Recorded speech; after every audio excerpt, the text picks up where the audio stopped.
बिस्मिल्लाहिर्रहमानिर्रहीम। अस्सलाम वालेकुम डियर स्टूडेंट्स, कैसे आप। हमारा आज का जो टॉपिक है वो सीआरपीसी से है, लेकिन ये सिविल जज, मजिस्ट्रेट और एडिशनल सेशन जज, इसके हवाले से कोई भी जो कम्पिटिटिव एग्ज़ाम जो लोग देना चाहते हैं उन लोगों के लिए स्पेशली बहुत इंपॉर्टेंट है। और वो तमाम लोग जो लॉ को समझना चाहते हैं सही तरीके के साथ, चाहे वो प्रैक्टिसिंग लॉयर्स हैं या हमारे लॉ के स्टूडेंट्स हैं, उन सब लोगों के लिए हमारा जो आज का टॉपिक है वो एक इंतहाई अहम तरीन टॉपिक है। और अगर आप पुराने मजिस्ट्रेट के, एडिशनल के या सिविल जज के पेपर उठाकर देखें तो आपको एक चीज़ पता चलेगी कि अब वो क्वेश्चन नहीं आते कि जी राइट आ नोट, इस किस्म का क्वेश्चन अभी पेपर के अंदर नहीं आता। अभी पेपर से ये जो तरीका था राइट अ नोट वाला वो क्या हो चुका है, वो तब्दील हो चुका है। अभी राइट अ नोट वाला किस्सा कहानी नहीं आता।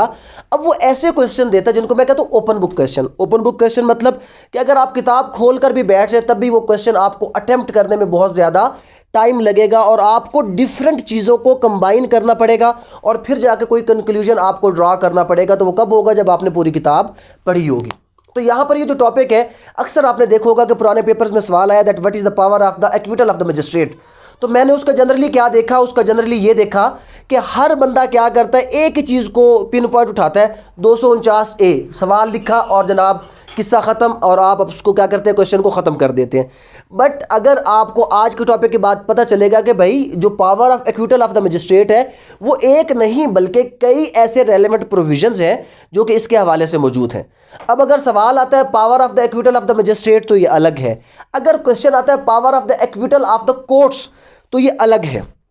अगर power of the acquittal of the courts आएगा तो यहां पर हमने क्या करना है, यहां पर हमने ना सिर्फ मजिस्ट्रेट की पावर बल्कि हमने सेशन कोर्ट की पावर को भी डिस्कस करना है। और अगर वो यहां पर एक और क्वेश्चन आ सकता है that what is the difference among release, discharge and acquittal of the accused. तो किसी भी अक्यूज्ड के रिलीज, डिस्चार्ज और एक्विटल में क्या फ़र्क है, इस किस्म के क्वेश्चंस होते हैं जो आपके मजिस्ट्रेट के पेपर का हिस्सा या एडिशनल के पेपर का हिस्सा जो है वो बनाए जाते हैं। तो आज हमने देखना है कि रिलीज, डिस्चार्ज और एक्विटल ऑफ द अक्यूज, इसमें क्या फ़र्क है और किस ऑर्डर की क्या नेचर है, कौन सा ऑर्डर रिविजनेबल है, कौन सा जो ऑर्डर है वो अपीलेबल है। तो पहले हम स्टार्ट करते हैं किस चीज़ से, रिलीज से। फिर आगे जब हम एक्विटल की बात करेंगे तो हम power of the acquittal of the courts पहले डिस्कस करेंगे। जब हम कोर्ट्स की बात करेंगे तो मजिस्ट्रेट और सेशन को डिस्कस करेंगे। और अगर हम power of acquittal of magistrate की बात करेंगे तो सिर्फ इस मजिस्ट्रेट की पावर देखेंगे कि मजिस्ट्रेट साहब के पास एक्विटल की कौन कौन सी पावर्स मौजूद हैं। लेकिन एक्विटल की तरफ जाने से पहले हम क्या करते हैं, रिलीज। अच्छा, अब ये रिलीज, डिस्चार्ज एंड एक्विटल, अब अगर देखा जाए तो अगर इसकी लग़वी या लिटरल मानों में आपको मैं बताऊं तो ये एक ही चीज़ होती है ना, किसी को छोड़ देना, रिहा कर देना, बरी कर देना। लेकिन नहीं, जब हम बात करेंगे लॉ के अंदर तो लॉ में सारी जो कहानी होती है वो ये लफ्ज़ों की होती है। जब आपको लफ्ज़ों का हेर फेर आ गया तो आप लॉ के अंदर कामयाब हो जाएंगे। तो ये जो लफ्ज़ रिलीज है, डिस्चार्ज है, एक्विटल है, इसमें फ़र्क है। और वो फ़र्क क्या है, ये फ़र्क आज हमने ड्रा करना है कि रिलीज, डिस्चार्ज और जो एक्विटल है उसमें जो बेसिक डिफरेंस है वो बेसिक डिफरेंस क्या है। तो रिलीज़ की बात, अभी जो रिलीज़ का लफ्ज़ है ये हमें कहाँ पर पढ़ने पे आता है, अगर आप सेक्शन 169 CRPC देखें कि जिसमें क्या है, रिलीज़ बाय पुलिस के बारे में डिस्कस करता है। तो वो क्या है, वो रिलीज़ बाय पुलिस है, डिस्चार्ज बाय पुलिस नहीं है, एक्विट बाय पुलिस नहीं है। जो आपका सेक्शन 169 है, अगर मैं उसका टाइटल आपको पढ़कर सुनाऊं तो 169 कहता है कि release of accused, release of accused when evidence is insufficient. तो ये रिलीज बाय पुलिस है, क्या है कि रिलीज ऑफ अक्यूज्ड। और ये रिलीज ऑफ अक्यूज्ड कब है कि व्हेन एविडेंस इज इनसफिशिएंट।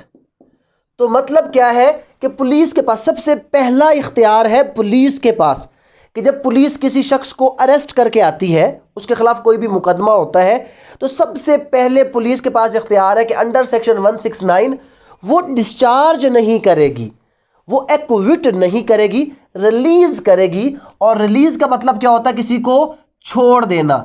और अगर मैं यहां पर CRPC में जिस मानों में ये यूज हुआ है, ये क्या है कि आर्जी तौर पर, फौरी तौर पर किसी को छोड़ देना कि भाई साहब आपको थाने में रखने की ज़रूरत नहीं है, हम आपको छोड़ रहे हैं, but it does not mean कि केस ख़त्म हो गया। क्योंकि जब भी पुलिस रिलीज करेगी तो रिलीज करने के बाद वो क्या करेगी, फर्दर चालान सबमिट करेगी। और अगर मजिस्ट्रेट को ये लगता है कि जो पुलिस ने रिलीज किया है वो गलत किया है तो वो उस बंदे को बुला सकता है। तो पहली पावर आई पुलिस के पास 169 के अंदर रिलीज की। अच्छा, ये रिलीज का लफ्ज और कहां पर आपको नजर आएगा, अब गौर से आपने देखना है। अब आपने देखना है रिलीज के लफ्ज के लिए सेक्शन पूरा 249 ए नहीं 249, ये क्या है, ये है स्टॉप ऑफ प्रोसीडिंग। कौन करता है ये, stop of proceeding by magistrate. ये मजिस्ट्रेट की पावर है कि वो क्या करेगा, स्टॉप ऑफ प्रोसीडिंग करेगा एट एनी स्टेज, किसी भी स्टेज पर वो क्या करेगा, स्टॉप ऑफ प्रोसीडिंग करेगा। एंड क्या करेगा, यहां पर वो करेगा रिलीज द अक्यूज्ड। अब गौर से पढ़े, ये लफ्ज अभी आपने देखने हैं। तो 249 में क्या होता है, 249 में मजिस्ट्रेट क्या करता है, वो करता है रिलीज द अक्यूज्ड।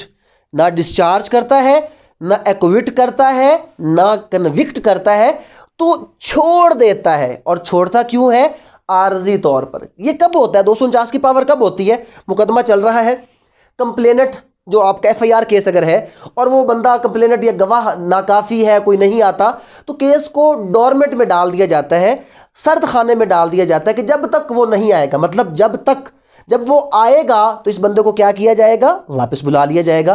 तो रिलीज क्या है कि टेम्परेरीली किसी बंदे को छोड़ देना कि ठीक है भाई, जब ये मामला, लेकिन जो पुलिस रिलीज करती थी वो इनसफिशिएंट एविडेंस पे, पर आगे फर्दर डिसाइड किसने करना था, कोर्ट ने। और मजिस्ट्रेट क्या करता है, आर्जी तौर पर किसी को भी 249 में क्या करता है, रिलीज कर देता है कि भाई जब तक इस मुकदमे का फाइनल फैसला नहीं होता तब तक आप क्या अपने घर में बैठ जाएं, या जब तक वो आपका कंप्लेनेंट और गवाह मुकम्मल नहीं होते तब तक आप अपने घर में बैठ जाएं। और जब वो वापस आएगा तो फिर आकर ट्रायल फेस करेगा, ट्रायल यहां पर फेस करना उसने है। तो अब क्या हो गया, 169 और 249 ये क्या है, ये डील करते हैं रिलीज ऑफ द अक्यूज्ड। और अगर मैं यहां पर सीआरपीसी के अंदर बात करूं तो इसका मतलब है उसको छोड़ देना आर्जी तौर पर। अगर पुलिस छोड़ती है तो वो आर्जी तौर को, अगर मजिस्ट्रेट कहे जी बिल्कुल पुलिस ने सही छोड़ा है, तो वो परमानेंट हो जाएगा। और अगर उसके बाद मजिस्ट्रेट यहां पर 249 में क्या करता है, किसी भी अक्यूज को आर्जी तौर पे क्या करता है, रिलीज कर देता है कि भाई ठीक है आपको मैं रिलीज कर रहा हूं।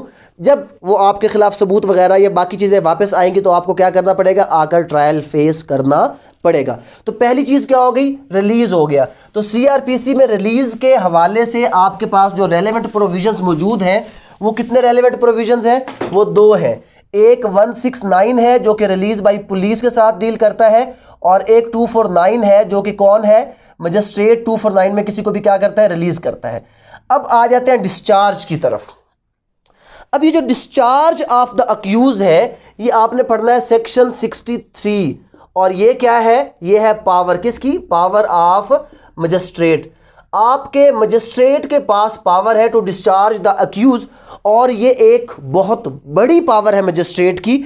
अब ये क्वेश्चन है किस किस्म का, मैं आपको बताता हूं। एक मैंने सेशन का पेपर पढ़ा, उसके अंदर एक क्वेश्चन आया हुआ था, और उस क्वेश्चन के बाद जो मेरे एक दोस्त उन्होंने जब ये चेक किया, एडिशनल सेशन जज थे, तो मैं इस चीज़ पे हैरान रहा कि मैक्सिमम लोगों ने वो क्वेश्चन गलत अटेम्प्ट किया। तो वो क्वेश्चन था ही ऐसा, वो क्वेश्चन ये था कि डज द मजिस्ट्रेट, जो आपका मजिस्ट्रेट है, does the magistrate have power to discharge any accused who was charged with the murder. तो क्या मर्डर, अब मर्डर ट्रायलेबल क्या है, murder is triable by the session. तो क्या मजिस्ट्रेट किसी ऐसे शख्स को डिस्चार्ज कर सकता है कि जो मुकदमा कहां पर चल रहा था, जो आपका मुकदमा चल रहा था सेशन कोर्ट के अंदर। सब लोगों ने कहा कि नो जनाब ऐसा नहीं हो सकता। सब लोगों ने क्या कहा, सब लोगों ने कहा कि नो जनाब ऐसा नहीं हो सकता, यह चीज पॉसिबल नहीं है। लेकिन मैं आपको अगर बताऊं तो सेक्शन 63 अगर आप ये पढ़ें, और इसके साथ आपको मैं केस ला बताता हूं, 2008 YLR पेज 1669। अब ये प्रोपोजिशन यहां से आई, इस केस से एक प्रोपोजिशन ड्रा हुई, और वो प्रोपोजिशन क्या ड्रा हुई कि क्या मजिस्ट्रेट के पास पावर है, तो यस। असल में ये पावर एक्सरसाइज कब होती है, पहले तो आपको ये पता होना चाहिए। 63 मजिस्ट्रेट की पावर है कि वो किसी भी अक्यूज को क्या कर सकता है, किसी भी अक्यूज्ड को डिस्चार्ज कर सकता है। और किसी भी अक्यूज को डिस्चार्ज करने का मतलब क्या होता है? उस मुकदमे को बर्खास्त कर देना। कहीं भी मुकदमा है ही बेसलेस, ग्राउंडलेस। यहां पर इस शख्स को आगे लेकर जाना सिर्फ ये होगा कि इस शख्स को हम क्या करेंगे, यहां पर इस शख्स को खाली टाइम अदालत का भी ज़ाया करेंगे, इस शख्स के लिए केस चलाएंगे, तो इस मुकदमे में कन्विक्शन का चांस है ही नहीं। ये बिल्कुल झूठा मुकदमा है, बेसलेस है, ग्राउंडलेस है। तो मजिस्ट्रेट क्या करेगा? 63 में उसको क्या करेगा? डिस्चार्ज करेगा। और एक बात अभी गौर से, अब ये जो 63 की पावर है ये मजिस्ट्रेट कब यूज करता है? ये पढ़ी जाती है 167 के साथ, कि जब कोई शख्स मजिस्ट्रेट के पास पुलिस लेकर आती है, किस मकसद के लिए? रिमांड के लिए। पुलिस कहती है जी कि हमें इस बंदे का रिमांड चाहिए, तो रिमांड से पहले मजिस्ट्रेट पर लाजिम है, क्या लाजिम है? कि वो उस केस को स्टडी करे, रीड करे और पुलिस की डायरी देखे कि क्या वाकई रिमांड की ज़रूरत है या नहीं, क्या वाकई पुलिस ने कोई इन्वेस्टिगेशन वगैरह की या नहीं की। इसके ऊपर और केस लाजमी कि एटलीस्ट 7 डेज, ये पावर एक्सरसाइज करने से पहले एटलीस्ट मजिस्ट्रेट क्या करेगा? 7 डेज देगा उसको, पुलिस को, कि भाई आप अपनी तफ्तीश वगैरह मुकम्मल करके आए। जब पुलिस अपनी तफ्तीश मुकम्मल करके आई और उसके बाद मजिस्ट्रेट को लगा कि यार रिमांड तो छोड़ो, ये केस सिरे से बेसलेस है, ग्राउंडलेस है, ये केस बिल्कुल बनता ही नहीं है, तो यहां पर फिर आया 2008 वायलआर। वो कहता है कि मजिस्ट्रेट क्या करेगा? एक्विट कर देगा, चाहे वो उस केस को। अब यहां पर 2 लफ्ज में आपको गौर से, ये बहुत इंपॉर्टेंट चीजें हैं, ये वो चीजें जो आपको आनी चाहिए। एक लफ्ज क्या होता है? एक लफ्ज होता है कॉग्निजेंस। अच्छा, कॉग्निजेंस अलग है और एक होता है कंपिटेंस। ये कंपिटेंस एक अलग लफ्ज है और कॉग्निजेंस एक अलग लफ्ज है। गौर से, what is the difference between the competence and the cognizance? Magistrate cognizance ले सकता है कत्ल की, but magistrate is not competent to try the murder. वो कंपिटेंट नहीं है, बट कॉग्निजेंस कौन लेगा? कॉग्निजेंस मजिस्ट्रेट ही लेगा। तो यहां पर जो बात की गई है 2008 वायलआर 1669, वो वर्ड यूज करता है कि जिस जुर्म की कॉग्निजेंस मजिस्ट्रेट ले सकता है। तो मजिस्ट्रेट, आपको पता है कि जो रिमांड की बात है, तो रिमांड चाहे डकैती, जो कि ट्रायलेबल बाई क्या है? ट्रायलेबल बाई है आपका सेशन, या आपका आ जाता है मर्डर, और मर्डर भी क्या है? Triable by session. Any offence which is triable either by the court of session or by magisterial court. The remand 167 का हमेशा किसके पास आता है? वो आता है आपके मजिस्ट्रेट के पास। और at the stage of granting remand, इस स्टेज पर अगर मजिस्ट्रेट को यह लगता है कि ये केस ग्राउंडलेस है, बेसलेस है, तो वो क्या करेगा? वो उस अक्यूज को डिस्चार्ज कर देगा और उस बंदे को कहेगा। और यहां पर एक छोटा सा पिरो, इसको भी हमने किसके साथ मिलाना है? इसको मिलाना है हमने 2000 PLD 2001 और लाहौर, और इसका पेज है 271। जब हम इस चीज को पढ़ते हैं तो ये कहता है कि यार ये जो आपका डिस्चार्ज है, ये does not amount to cancellation of case. इससे केस कैंसिल नहीं हो जाता, ये कैंसिलेशन ऑफ केस नहीं है, ये क्या है कि चालान जमा होगा।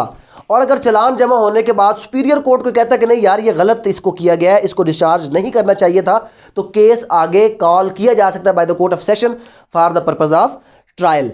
लेकिन वो एक अलग है। अगर हम इसको छोड़कर पावर की बात करें, जो मैं आपसे सवाल करा तो उसका जवाब ये है यस, एट रिमांड स्टेज। लेकिन शर्त कब है? ये पावर कब एक्सरसाइज होगी 63 की? ये 63 की पावर होगी किस वक्त? At remand stage. जब रिमांड स्टेज होगी और while granting the remand, if the magistrate considers that the case is totally baseless, in such a condition magistrate क्या करेगा? वो उस अक्यूज को डिस्चार्ज करेगा। और रिमांड के लिए उसके पास कोई भी लाया गया, डकैती, मर्डर, तो मजिस्ट्रेट हैज पावर। तो अगर ये सवाल आता तो आप लोग शायद पहले अटेम्प्ट ना कर सकते, नो के अंदर जवाब देता। अब आपका जहन चेंज हो गया 63 पढ़ने के बाद। और 2008 वायलआर की अगर आपको मैं थोड़ी सी वर्डिंग बताऊं, can discharge, magistrate can discharge accused in custody in either case triable by magistrate, session और special court, irrespective he is competent or not. Competent है या नहीं है, ये बात याद रख लें। बट कॉग्निजेंस ले सकता हो, कॉग्निजेंस ले सकता हो, मतलब अगर कोई ऐसा मजिस्ट्रेट बैठा है जो कॉग्निजेंस नहीं ले सकता, जो ड्यूटी मजिस्ट्रेट या वेकेशन मजिस्ट्रेट, वो डिस्चार्ज नहीं करेगा। कॉग्निजेंस ले सकता हो लेकिन वो क्या है, वो कंपिटेंट उसके बारे में ना हो बेशक, तो क्योंकि मर्डर के ट्रायल में कंपिटेंट तो नहीं है, तो यहां पर क्वेश्चन कंपिटेंसी का नहीं है। अगर एक मजिस्ट्रेट किसी केस की कॉग्निजेंस ले सकता है तो उस केस में अपनी 63 की power eight the remand stage वो इस्तेमाल, लेकिन फिर वही केस ला कि एटलीस्ट 7 डेज देगा ताकि पुलिस अपनी इन्वेस्टिगेशन पूरी करके आए। बिल्कुल एट द अर्लीस्ट अपॉर्चुनिटी उसको जो है वो क्या करेगा, डिस्चार्ज नहीं करेगा। तो यहां पर वो क्या करेगा, अक्यूज को डिस्चार्ज कर देगा।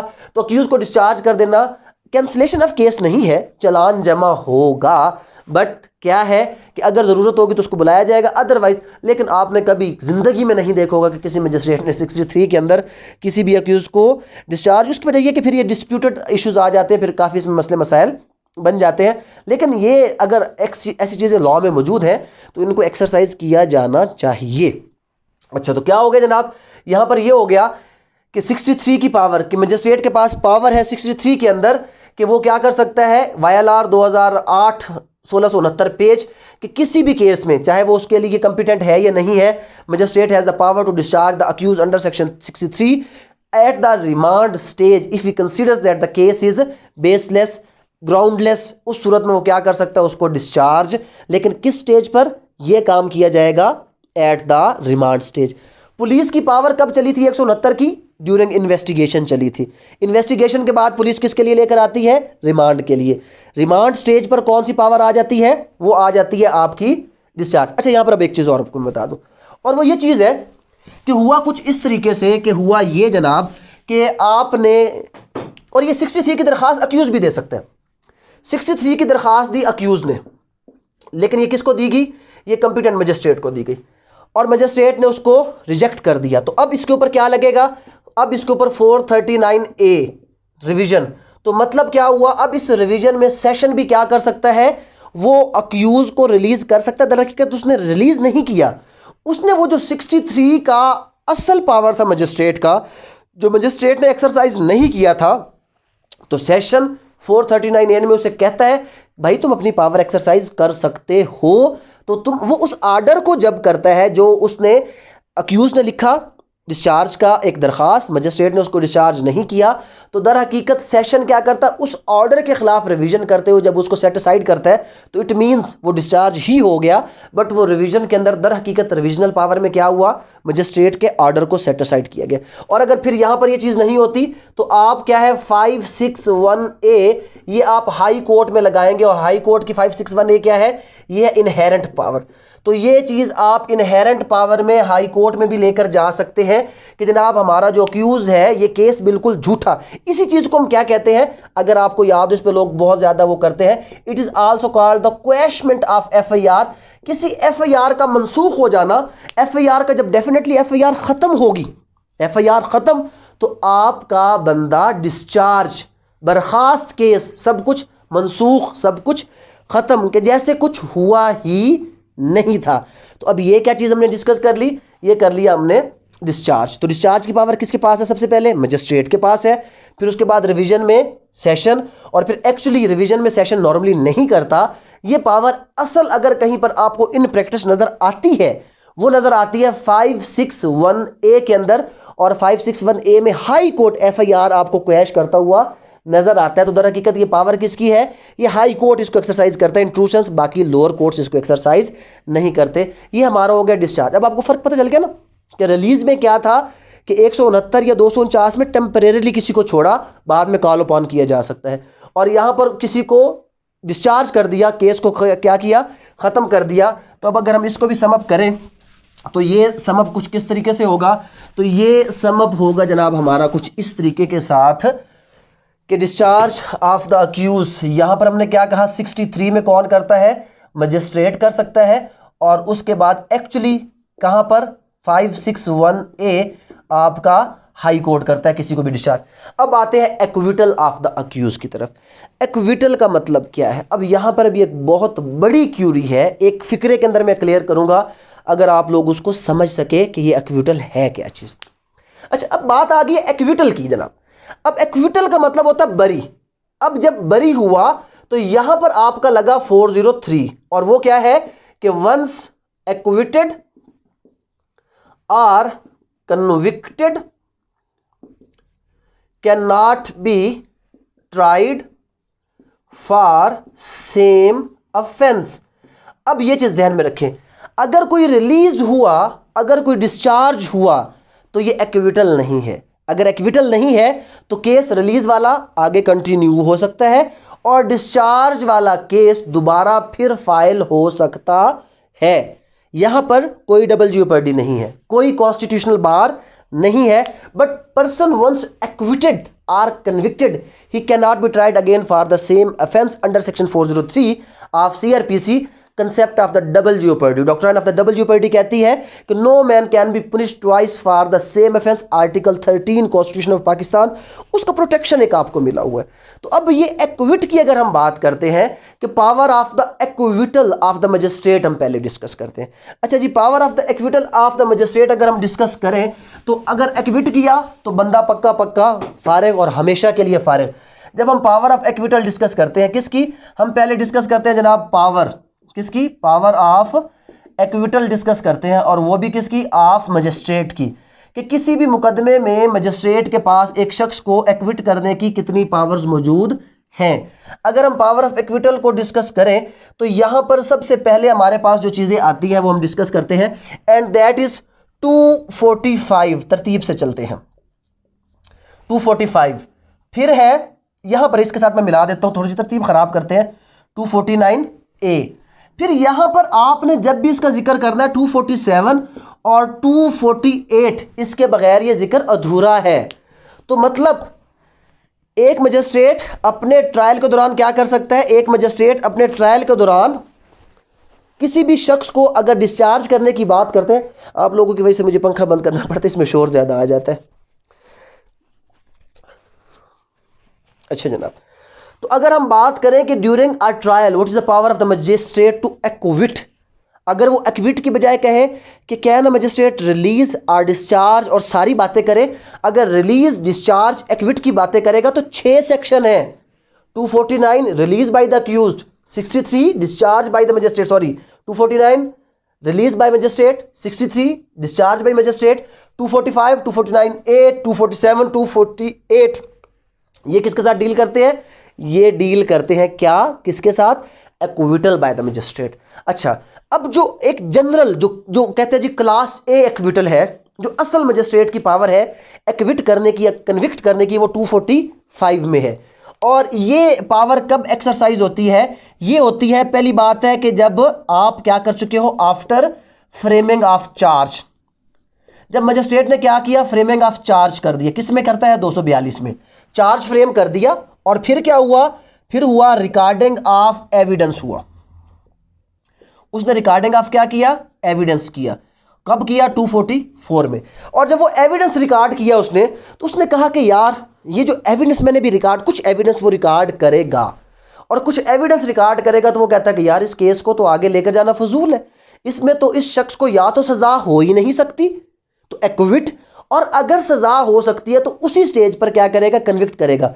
तो जो 245 है ये 2 वे है, मजिस्ट्रेट की पावर ऑफ कन्विक्शन भी यही है और पावर ऑफ एक्विटल। वैसे कन्विक्शन में 243 भी है, बट यहां पर क्या है, 245 क्या है, ये power of acquittal and conviction. हम डिस्कस करें एक्विटल की पावर, तो 245 में एक्विट करेगा, बट कब करेगा, जहन में रख लें, आफ्टर फ्रेमिंग ऑफ चार्ज करेगा। और चार्ज फ्रेम का मतलब क्या है, ये किस स्टेज की बात कर रहा है 245, ये है सिर्फ ट्रायल स्टेज के ऊपर। तो ट्रायल स्टेज में मजिस्ट्रेट किसी को एक्विट कर सकता है जब वो after framing of charge recording of evidence करता है, और रिकॉर्डिंग ऑफ एविडेंस के दौरान उसको क्या पता चलता है, रिकॉर्डिंग ऑफ एविडेंस में उसको पता चलता है कि जनाब क्या है, कि अक्यूज इज नॉट गिल्टी, कि क्या है जनाब यहां पर, अक्यूज्ड इज नॉट गिल्टी, कि जनाब ये बंदा तो बेगुनाह है, सबूत से उसको पता चला कि ये बंदा क्या है, बेगुनाह है। तो 245 में वो क्या करेगा, उस अक्यूज को during trial after recording of evidence वो क्या करेगा, वो कहेगा यार ये बंदा तो है नॉट गिल्टी, लिहाजा उसको क्या करेगा, वो एक्विट करेगा। अब गौर से सुनते हैं जनाब, अब इन चीज़ों को थोड़ा सा बाद में डिस्कस करेंगे, पहले हम आपको 249A और 245 का फ़र्क बताते हैं जनाब। अब आ जाए किसकी तरफ, आप आ जाए 249A की तरफ आ जाए। जब हम 249A की तरफ आए तो 249A जो पहला लफ्ज लिखता है ये क्या है? ये है जनाब पावर ऑफ मजिस्ट्रेट। ये भी मजिस्ट्रेट की पावर है, और वो कैसी पावर है? टू एक्विट अक्यूज्ड एट, यहां पर गौर से देखना है, ये चीज आपको समझ आएगी, ये लफ्जों की गेम है सारी। Power of the magistrate to acquit accused at any stage of the case, trial नहीं, गौर से समझना है, at any stage of the case है, ट्रायल नहीं है। मतलब क्या हुआ? मतलब ये हुआ कि ट्रायल से पहले, लेकिन ट्रायल से पहले क्या हमने क्या डिस्कस किया था? वो तो हमने कहा था कि 63 में वो करता है, मिक्सअप नहीं कर लेना, तरतीब से लेकर आता हूं। हुआ क्या अब देखना, यहां पर हम इसकी एक थोड़ा सा आपको सीक्वेंस समझाता हूं। यहां पर ये गौर से आपने ये सीक्वेंस देखना है। सबसे पहले इन्वेस्टिगेशन हुई। इन्वेस्टिगेशन किसने की? इन्वेस्टिगेशन की आपकी पुलिस ने। तो 169 में उसको क्या कर सकती है? 169 में पुलिस क्या कर सकती है? किसी को भी रिलीज कर सकती है। फिर क्या हुआ? रिमांड स्टेज आया। तो रिमांड के दौरान मजिस्ट्रेट के पास पावर क्या थी? 63। अच्छा, फिर क्या हुआ? फिर हो गया जनाब यहां पर चालान सबमिट। तो 63 कब लगता है? 63 लगता है चालान सबमिट होने से पहले पहले। अच्छा, अब चालान सबमिट हुआ तो इसका यह मतलब तो नहीं ट्रायल स्टार्ट हो गया। चालान सबमिट होने के बाद ट्रायल कब स्टार्ट होगा? ट्रायल उस वक्त स्टार्ट होगा कि जब मजिस्ट्रेट फ्रेमिंग ऑफ चार्ज करेगा। लेकिन जब उसको चालान मिलता है और मजिस्ट्रेट कहता है कि यार ये तो चार्ज फ्रेम करने की ज़रूरत ही नहीं है, ये इस शख्स पर ये इल्ज़ाम लग सकता ही नहीं है, तो at any stage of the case. तो at any stage of the case को हमने डिस्कस किया, तो यहां पर लिखा फ्रेमिंग ऑफ चार्ज। जब हमने फ्रेमिंग ऑफ चार्ज लिखा तो गौर से देखना है, when the challan is submitted, तो चालान सबमिट होने के बाद और before framing of charge 249A। उसके बाद अब फ्रेमिंग ऑफ चार्ज हुआ but before recording of evidence 249A। But अगर हो गया, क्या हो गया? रिकॉर्डिंग ऑफ क्या हुआ? रिकॉर्डिंग ऑफ एविडेंस हुआ, तो अब क्या होगा? 245। बट यहां पर एक थोड़ा सा कंफ्यूजन आ जाता है कि even after recording of the evidence magistrate has power to acquit the accused under section 249A। तो वो इस लिहाज से थोड़ा सा यहां पर जाके कंफ्यूजन बढ़ता है, यहां पर टकराव बनता है कि यार रिकॉर्डिंग ऑफ एविडेंस के बाद मजिस्ट्रेट क्यों उसको 249A में कर रहा है? यहां पर तो जब एविडेंस रिकॉर्ड कर चुका था तो 245 में करना चाहिए था। तो यहां पर थोड़ा सा कंफ्लिक्ट है। अदरवाइज 249A का स्कोप है वाइडर।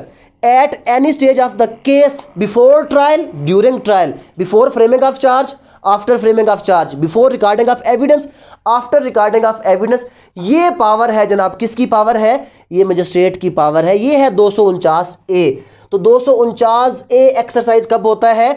ये एक्सरसाइज होता है जनाब बिफोर उब्लीग आफ्टर, किसके? फ्रेमिंग ऑफ चार्ज, पहली बात। फिर ये एक्सरसाइज होता है कहां पर? बिफोर, और उसके बाद उब्लीग आफ्टर, किसके? Recording of evidence. मतलब क्या है? एट एनी स्टेज का ये मतलब हुआ दैट एट एनी स्टेज। लेकिन अब यहां पर इस एनी स्टेज को फिर एक केस लॉ में डिस्कस किया गया, और 249A भी कहता है कि ये स्टेज आएगी कब? ये स्टेज 249 की आएगी कि जब पहले आप क्या करेंगे? प्रोसिक्यूटर को सुनेंगे, उसके बाद आप किसको सुनेंगे? अक्यूज्ड को सुनेंगे, फिर आप फैक्ट्स से गुजरेंगे, तो आप 249A की पावर यूज करेंगे। तो 249A although eight any stage है, ऑल्दो एट एनी स्टेज है, बट ये सब कुछ करने के बाद मजिस्ट्रेट का इख्तियार। अब आपको पता चल गया कि 245 और 249A में क्या फ़र्क हुआ। अच्छा, अब यहीं पर थोड़ा सा रुक जाए। अभी मजिस्ट्रेट की बाकी चीज़ें डिस्कस करने से पहले यहाँ पर हम कुछ डिस्कस कर लेते हैं, और वो क्या डिस्कस करते हैं? अगर क्वेश्चन आ जाता है that right a note on the power of the acquittal of the courts, not of the magistrate, of the courts.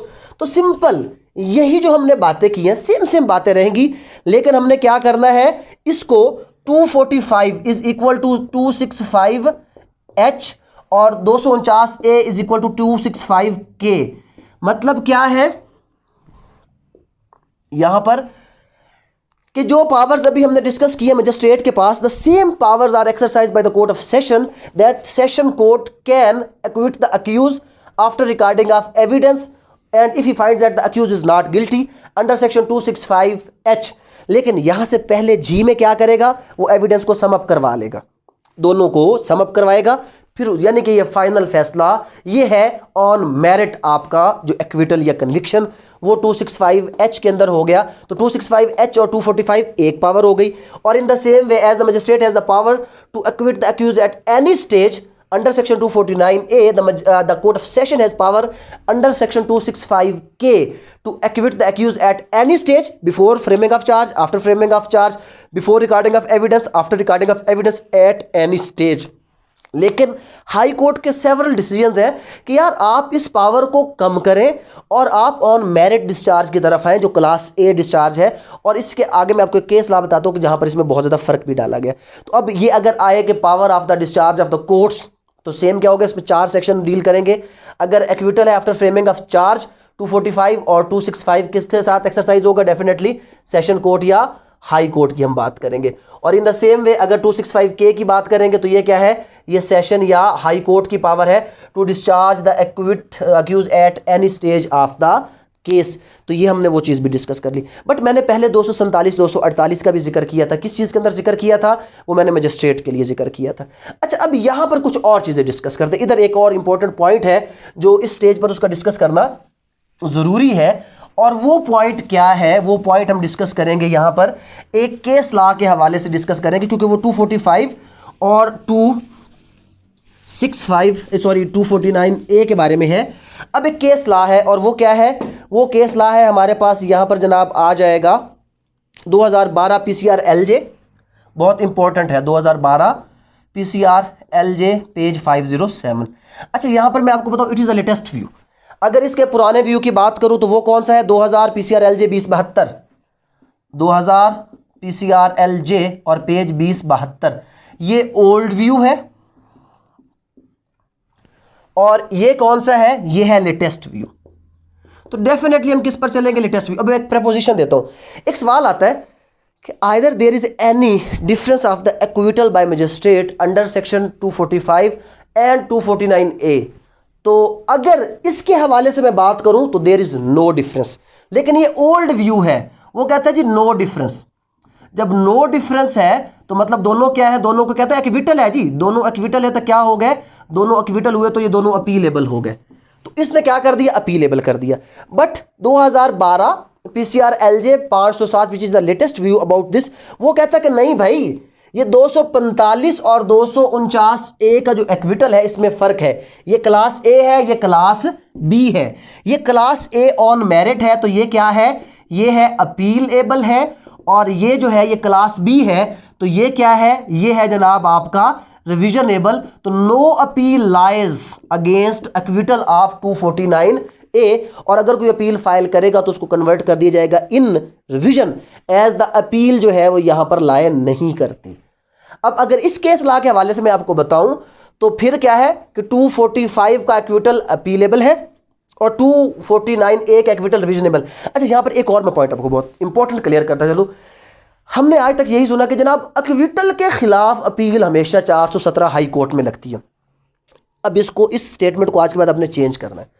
और चेंज इस तरह करना है कि अगर, यहां पर लफ्ज क्या डालना है, अगर, कि अगर एक्विटल के खिलाफ अपील हुई तो हमेशा हाई कोर्ट 417। बट लाजमी नहीं है कि हर एक्विटल के खिलाफ अपील हो, क्योंकि कुछ एक्विटल क्या होते हैं, दे आर रिविजनेबल। तो जो एक्विटल रिविजनेबल होगा डेफिनेटली आप सेशन में जाएंगे रिविजन लेकर। बट अगर कोई एक्विटल जो है आपका वो क्या है, अगर एक्विटल अपीलेबल है तो नो डाउट एक्विटल की अपील जो लगेगी वो लगेगी हमेशा हाई कोर्ट 417। बट अगर कोई एक्विटल अपीलेबल है तो, क्योंकि इस केस लॉ के बाद हमें पता चला कि एक्विटल इज आइदर अपीलेबल और रिविजनेबल। अगर एक्विटल रिविजनेबल है तो फिर आप रिविजन में जाएंगे 439A। बट अगर वो एक्विटल अपीलेबल है तो फिर वो आपकी बात सच्ची कि हमेशा हमेशा अपील कहां पर लगेगी, वो लगेगी आपके हाई कोर्ट 417। उम्मीद है आपको ये चीज़ क्लियर हो गई होगी। अब आगे चलते हैं जनाब मजीद इस चीज़ को लेकर हम दोबारा वापस अपने उस टॉपिक की आते हैं जो आपका पेपरों में आने वाला, कि power of the acquittal of the magistrate जो हम डिस्कस कर रहे थे। वहाँ पर अभी तक हमने कौन कौन सी चीज़ें डिस्कस कर ली हैं पावर ऑफ एक्विटल में। तो अगर हम बात करें किस चीज़ की, हम डिस्कस कर रहे थे जनाब पावर किसकी, पावर ऑफ एक्विटल किसकी, ऑफ मजिस्ट्रेट।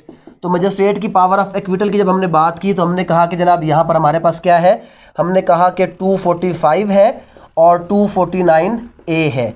और 245A क्या था, ये क्या था, ये था फ्रेमिंग ऑफ चार्ज के बाद, फ्रेमिंग ऑफ चार्ज के बाद। और जब आपने क्या कर लिया था, आपने किया था रिकॉर्डिंग ऑफ, क्या कर लिया था, एविडेंस किया था। और ये किसके बराबर है, 265H अगर हम बात करते हैं किसकी, सेशन की। और 249A ये क्या था, एट एनी स्टेज था जनाब, एट एनी स्टेज। और इसमें सेशन की कौन सी पावर है, 265K है। ये हो गया, हमने पहले डिस्कस किया। अब आगे कुछ चीज़ें जो मैं आपको बता रहा था, और वो क्या है, वो है 247 और वो है 248। अच्छा 247 और 8 ये कहाँ पर आती है, ये कंप्लेंट केस में आती है, क्योंकि जो कंप्लेंट है 200 के तहत जो इस्तगासा है वो फाइल किया जाता है मजिस्ट्रेट के पास, लिहाजा यहाँ पर सेशन की कोई भी प्रोविज़न आपके पास मौजूद नहीं होगी। तो 247 में क्या है, 247 में ये है कि जब आपका कंप्लेनेंट क्या है, इज एब्सेंट। और 248 में क्या है, ये है विदड्रॉल ऑफ कंप्लेंट है। अगर कोई कंप्लेनेंट एब्सेंट है तो मजिस्ट्रेट के पास इख्तियार है कि वो 240, वैसे आमतौर पर क्या होता था, कंप्लेंट जब एब्सेंट होते थे तो मजिस्ट्रेट उसको 249 में क्या करते थे, स्टॉप करते थे। बट अब इस प्रैक्टिस को कर्ब किया गया कि यार आप स्टॉप करके उस बंदे को क्यों तंग करते हो, उसको क्या करो, आगे प्रोसीड विद करो। तो अब 247 में कंप्लेन जो आपका कंप्लेनेंट है वो एब्सेंट है, तो मजिस्ट्रेट क्या करेगा, उसको यहां पर उसको कर देगा एक्विट। लेकिन ये जो एक्विट करेगा, ये एक्विट उस वक्त करेगा कि अगर वो केस क्या है, नॉन कॉग्निजेबल है। मतलब यहां पर एक छोटी सी बात मैं आपको बताता हूं कि अगर वो केस क्या है, कॉग्निजेबल है और नॉन कंपाउंडेबल है। तो कॉग्निजेबल और नॉन कंपाउंडेबल केस में मजिस्ट्रेट अपनी ये पावर यूज नहीं करेगा, उसको एक्विट नहीं करेगा, स्टेट को कहेगा इस केस को आगे लेकर चले, बेशक वो कंप्लेंट मौजूद है या नहीं है। बट अगर वो कोई नॉन कॉग्निजेबल या कंपाउंडेबल ऑफेंस था और कंप्लेनेंट वहां पर नहीं आता, in such a case in the absence of the complainant, magistrate has power to acquit the accused under section 247 if the offense is not a cognizable and non compoundable one। अगर वो नहीं होगा cognizable और non compoundable तो वो उसको क्या करेगा, एक्विट कर देगा। तो अगर वो ऐसा है तो फिर ये एक्विट नहीं करेगा, तो फिर क्या करेगा, स्टेट को प्रोसीड करवाएगा। और अगर वो एक्विट करता है और कहीं पर वो कंप्लेनेंट आ जाता है और कंप्लेनेंट आता है तो आकर कहता है जनाब मैं तो फलां वजह से एब्सेंट था, अब उसके पास दो रेमेडीज है।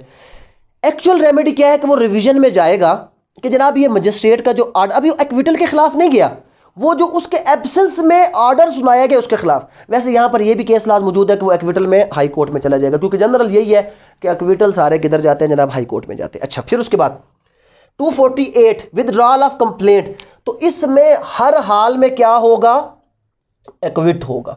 लेकिन यहां पर एक क्यूरी आ जाती है, जो सवाल मेरे जहन में बहुत अरसा घूमता रहा कि यार अगर वो एब्सेंट था तो आपने कॉग्निजेबल और नॉन कंपाउंडेबल में तो उसको नहीं छोड़ा, और इन केस अगर वो विदड्रॉ करता है किसी ऐसे ऑफेंस को जो पब्लिक नेचर का था, तो क्या हम उसको विदड्रॉ करने देंगे कि ठीक है भाई साहब तुम विदड्रॉ कर लो, और उसको एक्विट भी कर देंगे। यहां पर केस आगे क्यों नहीं चलता, तो यहां पर उसका जवाब मुझे मिला, कहां से मुझे उसका जवाब मिला, वो जवाब मुझे मिला उसका 2000 PLJ 1998 PLJ 1998 है, और उसका जो पेज नंबर है जनाब वो है लाहौर और 907, लाहौर की है, पेज नंबर 907 है। इसने मुझे जवाब दिया कि to allow the withdrawal of the complaint is the discretion of the magistrate. तो वो अगर उसको लगता है कि नहीं यार इस ऑफेंस में तुम विड्रॉ करोगे तो इस बंदे को हरगिज नहीं, जब तुम ये लेकर आए अब तुम विड्रॉ नहीं कर सकते, तो this withdrawal is subject to the discretion of the magistrate. तो अगर कोई कॉग्निजेबल ऑफेंस होगा और नॉन कंपाउंडेबल होगा तो वो कहेगा भाई साहब अब ये नॉन कंपाउंडेबल है, अब तुम इसको विदड्रॉ नहीं करोगे, प्रोसीड विद करो, ताकि इस बंदे को आगे ले जाकर इसको सजा, एक्विट, कन्विक्ट जो प्रोसेस है वो आगे किया जाए। But magistrate has the power to acquit कि सर 248 में। अब एक्विटल कितने हो गए मजिस्ट्रेट के? 245 में class A acquittal after recording of the evidence, जब वो गिल्टी नहीं है। 249 A at any stage of the case. 247 when the complainant is absent, और 248 विथड्रॉल ऑफ द कंप्लेंट। कितने एक्विटल आ गए भाई साहब? आप लोग 2 एक्विटल लेकर बैठे हुए थे कि जी 2 एक्विटल, एक एक्विटल है, 249 एक है, उसके अलावा एक्विटल नहीं है। गौर से जब लॉ को खोलेंगे ना, प्रॉब करेंगे, तो इसमें बहुत सी चीज़ें ऐसी होंगी जो आहिस्ता आहिस्ता आपके सामने आती चली जाएंगी। तो अगर बात आती है कि power of the courts of acquittal, तो फिर ये सवाल है आपका, यहाँ पर क्या है? ये पावर ऑफ कोर्ट है। क्यों पावर ऑफ कोर्ट है? क्योंकि यहाँ पर हमने डिस्कस कर लिया, किसको डिस्कस कर लिया हमने? मजिस्ट्रेट की पावर को भी डिस्कस कर दिया और सेशन को भी कर दिया। लेकिन अगर वो पावर ऑफ कोर्ट भी कहता है तो फिर हमने बताना कि ये पावर दोनों के पास है, और क्योंकि कंप्लेंट आती ही सिर्फ मजिस्ट्रेट के पास है, तो ये 247 248 की पावर किसके पास है? मजिस्ट्रेट। और अगर वो ये पूछता है कि is there any power to discharge और एक्विट द अक्यूज, तो फिर डिस्चार्ज की बात करेगा तो 63 मजिस्ट्रेट की पावर भी साथ आ जाएगी। 561A high court question of the FIR करेगा तो डेफिनेटली डिस्चार्ज द अक्यूज करेगा, ये पावर भी यहाँ पर आ जाएगी। और 169 और 249, तो ये क्या हो गया जनाब? अगर मजिस्ट्रेट की बात करेंगे तो अगर इसको मैं भी शॉर्ट करके लिखूं आप लोगों के लिए, कुछ चीज़ें ऐसी हैं जो मैं भी क्लियर करूं कि जो आपके जहन में रह जाएं, तो उसके लिए मैं क्या करता हूं, उसके लिए हम एक खाका सा थोड़ा सा बना देते हैं। और वो क्या हो गया जनाब? वो ये हो गया, कुछ इस तरीके से हम इसको समअप करते हैं कि जब हुई इन्वेस्टिगेशन, तो इन्वेस्टिगेशन में क्या है? पुलिस के पास इख्तियार था 169 का, लेकिन किस चीज़ का? रिलीज का। उसके बाद जब हुआ रिमांड, तो रिमांड में किसके पास इख्तियार था? 63 का, और वो क्या था? डिस्चार्ज। और अगर इसी स्टेज पर आप कहां पर चले गए? रिमांड स्टेज पर ही आप गए, 561A लेकर गए, तो FIR क्या हो जाएगी? क्वैश हो जाएगी, और आपका बंदा क्या हो जाएगा? डिस्चार्ज हो जाएगा। लेकिन ये पावर किसके स्टेज पर? ये पावर है जनाब आपके हाई कोर्ट की। अच्छा, फिर उसके बाद क्या हुआ? उसके बाद हो गया जनाब यहाँ पर किस्सा ख़त्म, और आपका चलान क्या हो गया? चलान हो गया सबमिट। चलान सबमिट होने के बाद क्या करना है? आपने करना है framing of charge. Framing of charge के बाद आपने क्या करना है? यहाँ पर आपने फ्रेमिंग ऑफ चार्ज के बाद करना होता है रिकॉर्डिंग ऑफ एविडेंस करना होता है। तो अब क्या हुआ? फ्रेमिंग ऑफ चार्ज से पहले, यहाँ पर फ्रेमिंग ऑफ चार्ज के बाद, रिकॉर्डिंग ऑफ एविडेंस से पहले और रिकॉर्डिंग ऑफ एविडेंस के बाद। तो क्या है? Before framing of charge, after framing of charge, फिर बिफोर रिकॉर्डिंग ऑफ एविडेंस और आफ्टर रिकॉर्डिंग ऑफ एविडेंस। ये पावर किसके पास है? ये है 249A और 265K। 249A 265K can be exercise by ये मजिस्ट्रेट और ये by session at any stage before framing of charge, after framing of charge, before recording of evidence and after recording of evidence. और फिर recording of evidence, उसके बाद यहां पर recording of evidence के आफ्टर किसके पास पावर है? अगर हम बात करेंगे मजिस्ट्रेट, तो मजिस्ट्रेट के पास पावर है किस चीज़ की? 245 की। और अगर हम बात करेंगे किसकी? सेशन की, तो 265H उसकी पावर है कि यहां पर वो क्या कर सकता है? किसी भी अक्यूज को एक्विट कर सकता है। और वो क्या होता है? एक्विट ऑन मेरिट, जो क्लास ए आपका एक्विटल है। तो ये जनाब हमारा पूरा क्वेश्चन था कि किस किस स्टेज पर कैसे रिलीज, डिस्चार्ज और एक्विटल हो सकता है। तो जनाब आपके मजिस्ट्रेट के पास 4 चीज़ें हैं, 245, 249A, 247 और 248। 63 में डिस्चार्ज कर सकता है, पुलिस के पास 169 है डिस्चार्ज करने के लिए। उसके बाद हाई कोर्ट के पास 561A डिस्चार्ज करने के लिए है। सेशन के पास क्या चीज़ है? 265H after recording of evidence और 265K eight any stage of the case. अगर फिर भी इसके मुताल्लिक़ कोई क्वेश्चन हो तो आप लोग मुझसे पूछ सकते हैं। आज के लिए इतने, थैंक यू वेरी मच, अस्सलाम वालेकुम।